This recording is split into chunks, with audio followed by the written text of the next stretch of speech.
Hi there. My name's Andrew Weiler. Today I'm going to talk to you a little bit about laziness. One of those things that sometimes we all can feel that we're experiencing, but I just want to talk about it in a way that maybe will give you another perspective on it, what it really is. So let's talk about the students who come to me to start off with.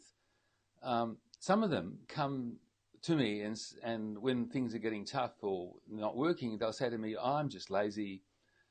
That's how I've been in the past, and it's just who I am." And so this really tells me something about not about who they are, because they haven't got a lazy gene or some kind of character that's lazy. It tells me more about the fact how they've been learning. Um, so none of us really are born this way. It's just not who we are. I mean, when we are faced with things that we love, we all get engaged in and want to do more of it. But all of a sudden, we can somehow become lazy and feel like we don't really want to do it. And it can be hidden. I mean, sometimes, and I'll talk a little bit more about this in a minute. Sometimes there are other things that are happening that we actually think of it like this is laziness causing this problem, and really it's not laziness at all. So there are some reasons that we can talk about that cause this laziness to sort of appear, and that we don't really want to do it, and so we can feel it that we don't. The experience is that we have to sort of force ourselves to do something.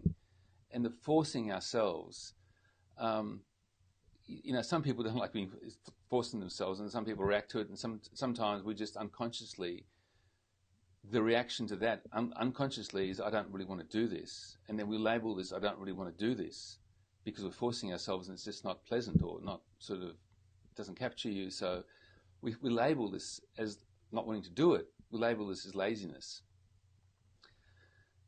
And so let's talk about some of the reasons, and we'll come back to why this sort of laziness is not really what it is.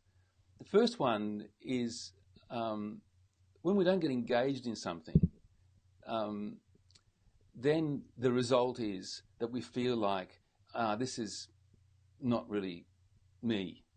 And the engagement we have all felt at different times, and it's that energy that our eyes open, we become more attentive, we become more focused, we start excluding things around us, and we want to pay attention because we want to figure out what actually is happening. Something's going on with my computer here.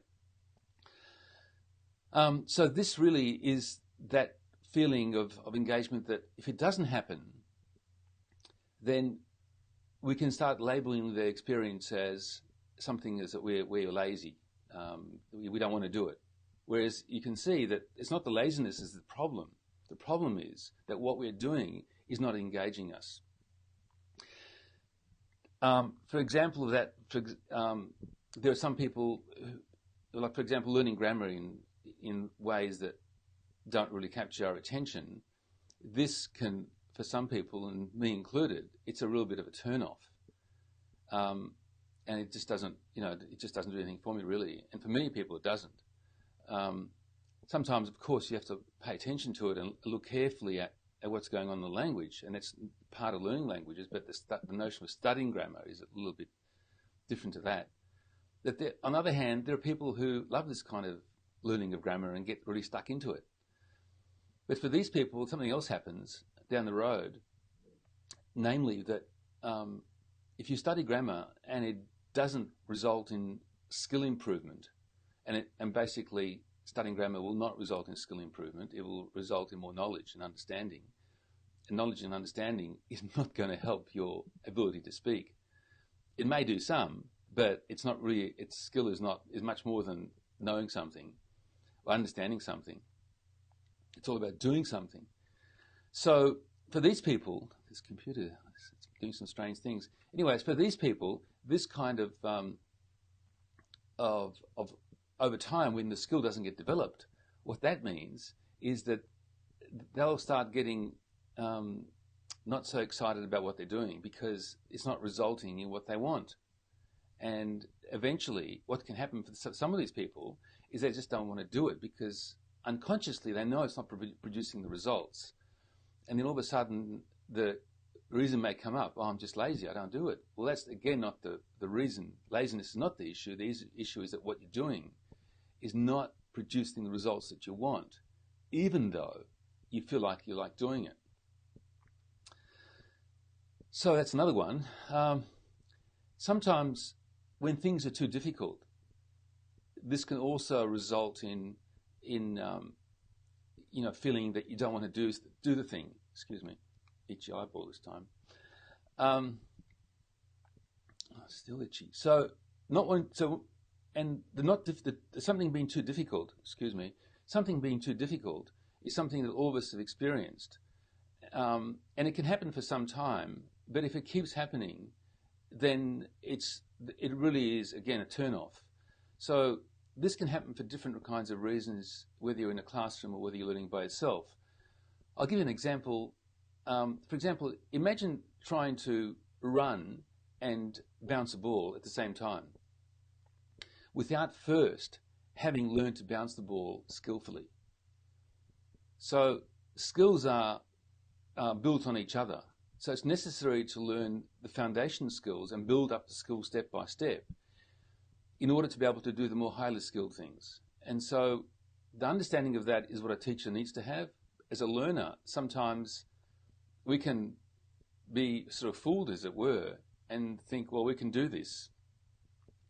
Whereas in fact, it's not really possible because the foundational skills aren't really there. So this can also create this thing, I just don't want to do this. And this thing, I don't want to do this, you can label this as laziness because you just don't come back to it. You're sitting in a lounge room thinking, I should go and study. I don't really want to do this. I'll watch TV instead. I'll read a book. I'll go and see my friends. I'll go to a movie or whatever. So this kind of being too difficult is another reason. The other side of the flip side is something's too easy. This is more likely to happen in a classroom where the teacher just keeps doing things that it's just too easy for you, and over time, or gives you exercises or homework or whatever that you just don't react to. Most learners don't find this when they're doing things for themselves. It's rather going to be too difficult rather than too easy one. The other one, which everyone can experience and all of us have, I'm sure, is something being too repetitious. You just keep repeating the same kind of exercise, like you're doing boring grammar exercises. Again, this computer just keeps turning off on me.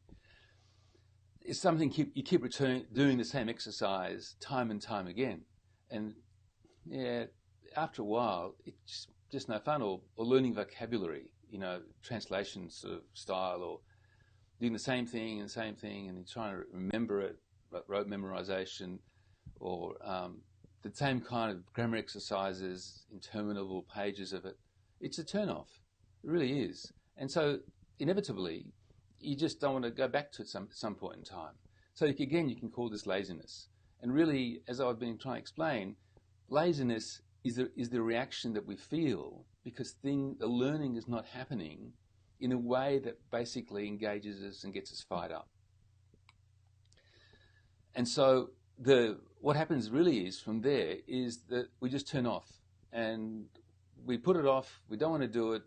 That's it. So that's really the thing about laziness that I want you to grasp, that when you feel this, the thing to recognize is that what's going on is that you in fact are not lazy, but the way you're learning is something is wrong with it. And that's what you do. So, and that comes from the fundamental understanding that none of us are lazy when we want to do the things that we love doing. So if you love being with your friends, you're not going to be lazy about that. Or if you love going to movies, or if you love playing games, like for example, video games, kids playing video games. What kid is going to be lazy to play a video game?